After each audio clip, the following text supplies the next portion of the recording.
যে মন একবার ভেঙে যায় তা হাজার চেষ্টা করলেও জোড়া লাগানো যায় না। একটা কাচের গ্লাস ভেঙে যাওয়ার পরে আপনি যদি সেটা জোড়া লাগাতে চান, জোড়া লাগবে ঠিক, এরপরেও ফাটলটা থেকেই যাবে। ঠিক তেমনি ভাবে এই জমিনের মধ্যে কারো মন যদি একবার ভেঙে যায়, তাহলে তার মনটা কিন্তু আর জোড়া লাগানো যায় না।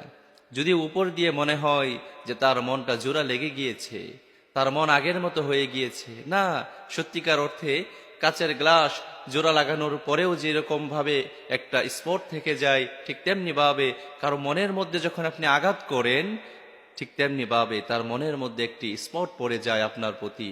অতএব সম্মানিত প্রিয় ভাই বোন আমার, আপনাদেরকে বলছি, এই জমিনের মধ্যে এমন ভাবে চলাফেরা করেন, এমন ভাবে উঠা বসা করেন, এমন ভাবে কথাবার্তা বলেন, আপনার কথার দ্বারা কেউ যেন কখনো আঘাতপ্রাপ্ত না হয়, কেউ যেন কখনো কষ্ট না পায়, কারো মন যেন কখনো ভেঙে না যায়।